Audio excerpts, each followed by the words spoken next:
मैं एक बात और कहना चाहता हूं, पूरे इंदौर से, पूरे विश्व से कुछ गलतियां हो जाती हैं, कुछ निर्णय गलत हो जाते हैं। आपने रेती रेंज इंदौर में अगर किसी गलत निर्णय के कारण आप सबके हृदय में क्षोभ हुआ है, किसी कारण से आपको लगा है कि धन का अपव्यय हो गया, 2-3 करोड़ की राशि बर्बाद हो गई, विश्वास मानिए गलतियां हो जाती हैं, लेकिन पूरे इंदौर को मैं इस बात का विश्वास देता हूं, मेरे आने के बाद एक भी रुपए की गलती नहीं होगी। पूरा का पूरा आपका पैसा जिनालय निर्माण में लगेगा। प्रतिभा स्थली के लिए जितने भी धन की आवश्यकता होगी, मैं इंदौर से 1 रुपए नहीं मांगूंगा। मुझको पता है कि इंदौर की प्रतिभा स्थली को कहां से डेवलप करना है। गुरुदेव के बाद प्रतिभा स्थली इंदौर और उसका पूरा मंदिर, उसके साथ सहसपुर जिनालय मेरी जवाबदारी है। ये जवाबदारी आचार्य महाराज समय सागर जी महाराज श्री ने दी है, और जो गलतियां पहले हो गई हैं, एक भी गलती नहीं होगी। हर मुकाम में होने वाली प्रगति का प्रतिदिन आपके पास व्हाट्सएप मैसेज के साथ फोटो पहुंचेगा। हमारे कमल जी अग्रवाल जी ने ये बहुत अच्छी परंपरा बताई कि प्रतिभा स्थली के जब वो हॉस्टल खड़ा कर रहे थे, हॉस्टल खड़ा करते, छपाई होती, फोटो भेज देते, ईंट आती, फोटो भेज देते, और पूरे देश को दिखाया कि प्रतिभा स्थली में हॉस्टल बिल्डिंग बन गई है। आज मंदिर बनने के लिए जा रहा है। बंधुओं, आप सबसे बोलना चाहता हूं, जो गलती पूर्व में हो गई है हम उसको लौटा तो नहीं सकते, लेकिन मैं इस बात का आपको विश्वास दिलाता हूं, बीच में आपको कार्यकर्ता दिख रहे होंगे, वो पेटीएम के माध्यम से हो सकता है आपसे राशि की अपेक्षा करें। 1-1 रुपए का सदुपयोग सिर्फ जिनालय के निर्माण में होगा, इसके अलावा आपका पैसा अपव्यय नहीं होगा। मैं यहां रहूं या ना रहूं, ये जिनालय मेरी नजर में हमेशा रहेगा जब तक इसका कलश बन करके तैयार नहीं हो जाता। और मैं हमेशा ये बात को कहता हूं, अगर मैंने जवाबदारी उठाई है किसी चीज की, तो वो जवाबदारी निर्दोष तरीके से पूरी पारदर्शिता के साथ पूरी होगी। आप जब चाहें कोई भी व्यक्ति अकाउंट देख सकता है, कोई भी व्यक्ति प्रगति देख सकता है, कोई भी व्यक्ति बैलेंस शीट दे सकता है, कोई भी व्यक्ति आवक जावक की जानकारी ले सकता है। बिल्कुल कार्यालय समितियां मैं धीरे धीरे नियोजित कर रहा हूं। बहुत सारे लोगों ने ट्रस्टी बनने का सौभाग्य प्राप्त किया था, लेकिन वे हमारे पास तक आज तक आ नहीं पाए। इस मंच के माध्यम से मैं सारे ट्रस्टियों से, जिन्होंने गुरुदेव को भरोसा दिलाया था, ये भरोसा मुझे नहीं, एक याद करो, गुरुदेव इस ट्रस्टी पर थे, आपने गुरुदेव को भरोसा दिया था मैं ट्रस्टी बनूंगा, आपने गुरुदेव को भरोसा दिया था मैं शिखर पुंज बनूंगा, आपने गुरुदेव को भरोसा दिया था मैं प्रतिमा रखूंगा। आज आप अगर अपनी बात से फीडबैक लेते हैं, मुझे बुरा नहीं लगेगा, लेकिन एक बार सोचिए, एक इतने बड़े आचार्य को आपने भरोसा दिया था, वो भरोसा आपको एक बार पुनः पुकार रहा है। संयोजना के लिए ही मैं यहां पर आया हूं। जितने भी ट्रस्टी मेरी आवाज सुन रहे हो, आप 2-4 दिन में आपके पास पुनः मैसेज पहुंचेंगे। हम सब मिलकर के एक मीटिंग करेंगे, नई रूपरेखा, नई कमेटी, नई निर्माण समिति, नई बैलेंस बनाने वाली समितियां, सब में अच्छे प्रतिष्ठित लोगों को वहां पर रख करके, पहले हो सकता था आपको दिखता होगा 1 मैन पॉलिसी थी, लेकिन अब ग्रेट मैन पॉलिसी रहेगी। जो भी लोग दान देंगे, वो दान देने के साथ साथ उसमें अपने निर्णय और अधिकार, सजेशन देने का भी अधिकार रखेंगे। सभी लोगों को मौका मिलेगा। आजाद पीढ़ी वाला परिवार भी गुरुदेव का ऐसा समर्पित परिवार है, लेकिन कभी कुछ हो जाता है। अगर मान लीजिए, मुझे याद है, मैं कहने में बिल्कुल मुझे संकोच नहीं होता, इस पूरे परिवार में मान लीजिए मेरे कारण कोई विकल्प हुआ हो, इस भरे मंच से मैं पूरे परिवार से क्षमा मांगता हूं। पहले कभी आया था, हो सकता है मेरी कोई आवाज तेज लग गई हो, लेकिन मैं चाहता हूं कि गुरुदेव को जिन्होंने भी समर्पण किया है, वे सारे के सारे लोग पुनः एक मंच पे खड़े होकर के गुरुदेव के आशीर्वाद से बनने वाले उस जिनालय में अपनी भूमिका तय करें। 2-4 लोगों का जिनालय नहीं है, वो 2-4 लोगों से बन सकता नहीं है। जब हम दान देते हैं बड़ी बड़ी राशियों का, तो हमारा अधिकार है उसमें अपने सजेशन भी देने का, हमारा अधिकार है उसको व्यवस्थित रखने का।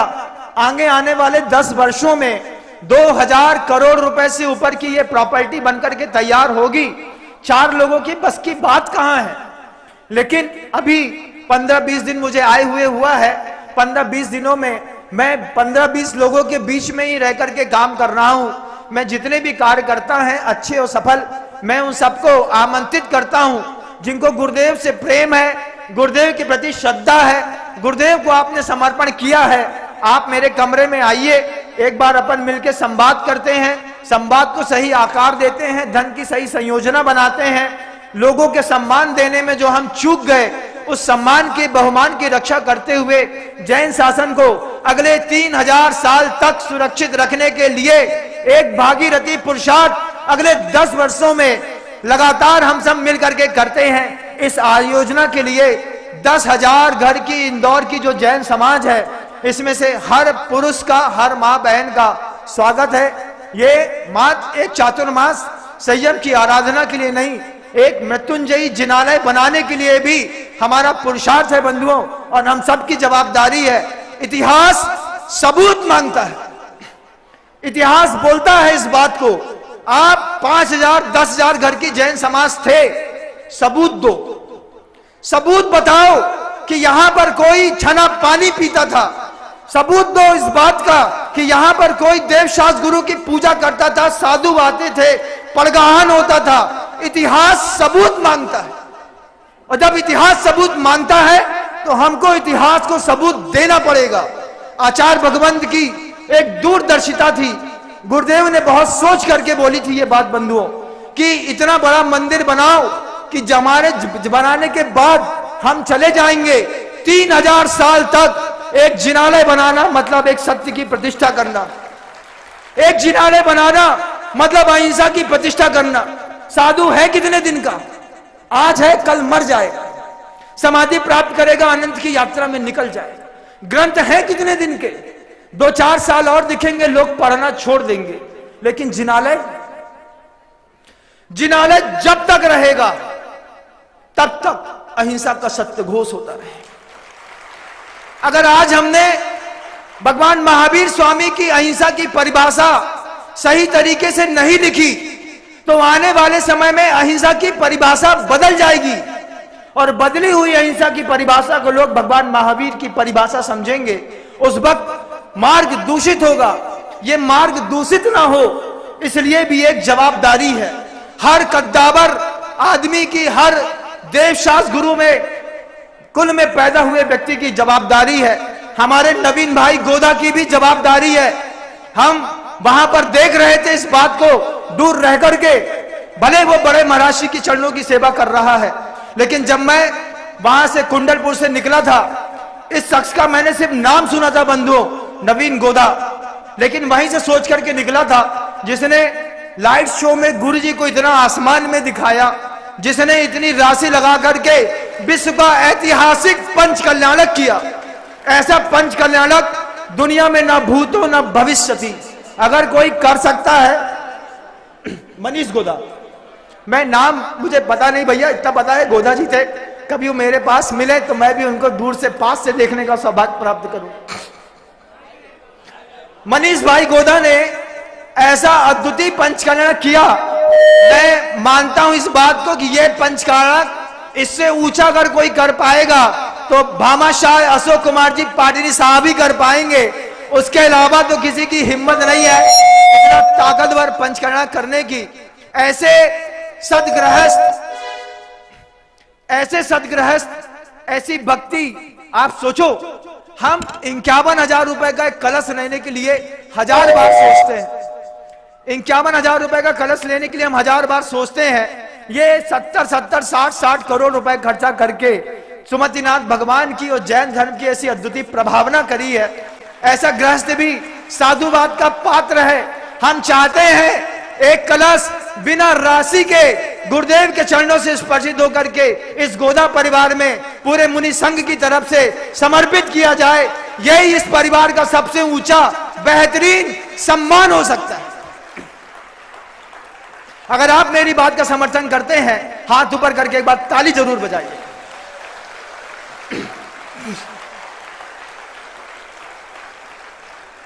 अपने को लगता है व्यक्ति इंसान से बंधा है, लेकिन मुझे दिखाई देता है व्यक्ति देवशास्त्र गुरु से बंधा हुआ है। बंधुओं, यह एक सौभाग्य के क्षण है। अगर आर्का भगवान तो चले गए ना, हाँ, मैं अपनी वो बात कहना चाह रहा हूं, आप सबसे भी कहना चाह रहा हूं, आपकी कुछ ना कुछ सामर्थ्य तो जरूर होगी। आपकी साइड में बहुत सारे चांदी के कलश चारों तरफ रखे हुए हैं। आप 51,000 रुपए की राशि निश्चित करिए।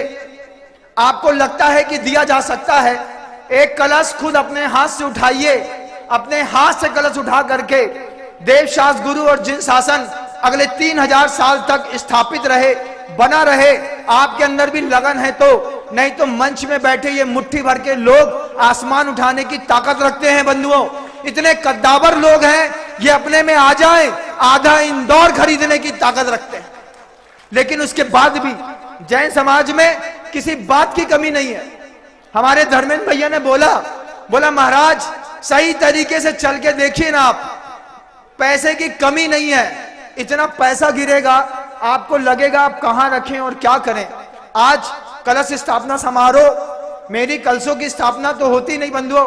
मैंने तो 20 तारीख को 14 के दिन ही उपवास करके गुरुदेव का आशीर्वाद मांग करके और भक्तियां पढ़ के चतुर्मास की स्थापना कर ली थी। ये जो कलश आपको दिख रहे हैं, इन कलशों के पीछे जिन शासन है, इन कलशों के पीछे भावनाएं हैं, इन कलशों के पीछे श्रद्धा है, इन कलशों के पीछे अगले 3000 साल तक सुरक्षित रखने के लिए सत्य को, अहिंसा को, क्षमा को, मार्दव को, ब्रह्मचर्य की परिभाषा को 3000 साल तक सुरक्षित रखने के लिए भावनाएं हैं, गृहस्थों ने रखी हैं। अपना बहुमूल्य पैसा दे रहे हैं, कोई 2.5 करोड़, कोई 5 करोड़, कोई 10 करोड़, कौन कितना दे रहा है मैं बोल नहीं सकता। बोलूं तो दिक्कतें होती हैं, लेकिन आश्वस्त हूं उन महानुभावों से जिन लोगों ने आज यहां पर इन कलशों की स्थापना करके मुझे भरोसा दिया। मेरे कमरे में आकर के लोग बोले गुरुदेव का नाम हम मरने नहीं देंगे महाराज, हमारी जवाबदारी है। और एक दो नहीं, उन्होंने कहा है ये मुट्ठी भर के कलश हैं, लेकिन इन कलशों में जितनी राइयां भरी हैं उतने लोगों को आपके सामने ला करके चतुर्मास में खड़ा भी करूंगा, उनके साथ गुरुदेव को जोड़ूंगा। इस मंदिर निर्माण की भूमिका इसी चातुर्मास में निर्विघ्न संपन्न होगी और बड़े महाराज के सानिध्य में हम एक बड़ा कार्यक्रम रेवती रेंज में करेंगे, जिसका सौभाग्य पूरा इंदौर एक साथ मिलकर के उठाएगा।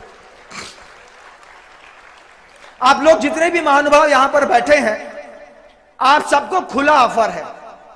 आप अपनी मर्जी से कलश उठाइए जो साइड में रखा है। आपकी जो राशि देने की इच्छा हो उस राशि में अपना कलश स्थापित करिए। कोई बंधन नहीं, किसी बात का बंधन नहीं। बस इतना चाहता हूं, इस चातुर्मास में अपनी भावना रखो, उस भावना को आकार दो कि मैं भी चाहता हूं 2.5 दीप में विराजमान जितने भी साधु परमेष्ठी हैं, सारे साधु परमेष्ठी की साधना सफल हो, असमय में किसी की मृत्यु ना हो, किसी को रोग ना हो, शोक ना हो, सबका आरोग्य बढ़ा रहे। ऐसी भावनाओं अगर आपके मन के अंदर उछाल मारें, आप अपना साहस, अपना नाम, अपना पता, बीच में कार्यकर्ता होंगे, इधर तक आप कलश लेकर के आएंगे। आपका जो भाव बने, मैं पैसे से बंधा नहीं लेकिन भावनाओं से बंधा। मैंने कहा मैं पूरे इंदौर में चाहता हूं कि इस वर्ष के चातुर्मास का एक एक कलश हर घर में जाए। 10,000 लोग हैं तो 10,000 घरों में एक एक कलश जाए और राशि वे परिवार अपने आन बान शान से खुद निश्चित करें। मैं क्या निश्चित करूं? आप अपनी ताकत खुद देखिएगा, आप अपनी भक्ति देखिएगा, अपने मन के अंदर गुरुदेव के प्रति श्रद्धा देखिएगा। आपको लगे कि इतना तो मेरा सहयोग बन सकता है। चारों तरफ आपको कलश रखे हुए चांदी के दिख रहे होंगे, एक एक कलश अपने हाथ से उठाइएगा। यहां पर कार्यकर्ता बीच में मिल जाएं, उनसे प्रेम से बोलिएगा भैया हमारा नाम लिख लो, मोबाइल नंबर लिख लो, हमारी राशि लिख लो। हम त्याग धर्म के दिन, मैं सबसे वो बात कह रहा हूं, हम एक साथ अपनी राशि का समर्पण करेंगे। सिर्फ त्याग धर्म के दिन एक साथ आप अपने कलशों की राशि जो आप चाहें, आप कमेटी में यहीं पे आकर के जमा करा दें, अपना कलश निश्चित करें। अपनी भावनाएं समृद्ध करें, एक एक घर में प्रेरणा दें कि विनम्र सागर जी महाराज ने कितनी अच्छी बात कही कि आपकी राशि आप निश्चित करिए, लेकिन एक कलश अपने परिवार का जरूर रखिए। और दीपावली के बाद हम फिर चाहेंगे आचार्य उदार सागर जी महाराज, हमको तो लगता है कि हमने एक भाई और पाया पूज्य सागर को देख करके। मुझे लगता है कि हम 4 के संग थे, 5 हो गया। ये जहां भी चातुर्मास करें, इनसे मैं निवेदन करूंगा आचार्य जी के लिए आप भी मेहनत करिएगा महाराज, आपको भी आचार्य के दर्शन ऊपर जाके जरूर होंगे। हम एक हैं, हमारी भाषा एक है, हमारी अहिंसा एक है, हम सब एक हैं, एक दिगंबर हैं, एक अहिंसा का पालन करने वाले लोग हैं। लेकिन हमारे मनों में अपने आप भेद पड़ गया। हम पहले भी इस बात को कह चुके हैं कि गृहस्थों को दीवारों में रहने की आदत है, गृहस्थों को दीवारों में रहने की आदत है, दीवारें बनाने की आदत है, और दीवारों में रहता है, दीवारें बनाता है, उसके बाद बीच में एक खिड़की खोलता है और उस खिड़की से झांक करके इधर से उधर देखता है। मुझे अब ये दीवार फोड़नी है और मुझे बताना है हम सब कल भी एक थे, आज भी एक हैं, और जैन शासन का हर दिगंबर साधु एक था, एक रहेगा। चाहे वो 13 पंथावनाएं को मानता हो, 20 पंथावनाएं को मानता हो। आचार्य वर्धमान सागर जी महाराज जितने ऊंचे मेरे मस्तिष्क पर विराजमान हैं, उतना ही गहरी श्रद्धा मेरी आचार्य अभिनंदन सागर जी महाराज के प्रति भी है, उतनी ही गहरी श्रद्धा गुरुदेव श्री विद्यासागर जी महाराज के प्रति भी है। और उसी श्रद्धा के साथ ये पूरी जिंदगी समर्पित है आचार्य महाराज समय सागर जी के चरणों की सेवा करने के लिए। आज गुरुदेव गए हैं, आप मेरी बात तो सुन रहे हैं ना, गुरुदेव आज गए हैं, लेकिन आप विश्वास मानिए गुरुदेव का एक भी प्रकल्प अधूरा नहीं रहेगा। अभी भगवान से रोज प्रार्थना करता हूं, दक्षिण दिशा में मुंह करता हूं, सुबह पाटे से नीचे उतरता हूं। रामटेक ये चंद्रगिरी जो है वो दक्षिण दिशा में है बंधुओं। रोज बैठ करके पहले गुरुदेव को नमोस्तु करता हूं और मैं गुरुदेव से कहता हूं गुरुदेव मेरी जिंदगी 100 साल की करिए, 100 साल में जैन शासन का ऐसा डंका बजाएंगे दुनिया में लगेगा कि हां कोई साधु पैदा हुआ।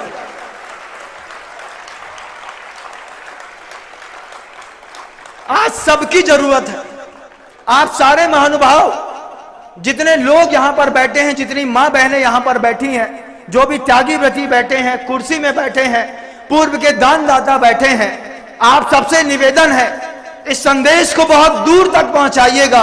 और 10,000 परिवारों में अगर जैन समाज के 10,000 परिवार हैं, मैं चाहता हूं हर घर में एक कलश गुरुदेव विद्यासागर जी महाराज के नाम का, उसकी राशि सिर्फ रेवती रेंज में बनने वाले जिनालय में लगेगी। आप उसका प्रयोग करिएगा, अपनी राशि खुद घोषित करिएगा, ईमानदारी के साथ राशि जमा कराइएगा और दीपावली के बाद अपने कलशों को यहां से ले जा करके अपने घर में सौभाग्य का वो चिन्ह बताइएगा। कोई साधु आया था, छोटी उम्र का दिखता था लेकिन छोटा था नहीं। चेहरे से मैं दिखता जरूर हूं, जब बाल बढ़ जाते हैं तो थोड़ा बड़ा दिखने लगता हूं, लेकिन 20-25 साल मुझे भी हो गए गुरु जी के साथ रहते रहते। 2000 में आया था, 2020 तक मैं गुरु जी के चरणों को कभी मैंने छोड़ा नहीं और गुरुदेव की एक एक भाषा समझता बंधुओं। आज ये संवाद को आप भी आकार दें। अगले पुण्यार्जक परिवार के लिए मैं ब्रह्मचारी अविनाश भैया से कहूंगा कि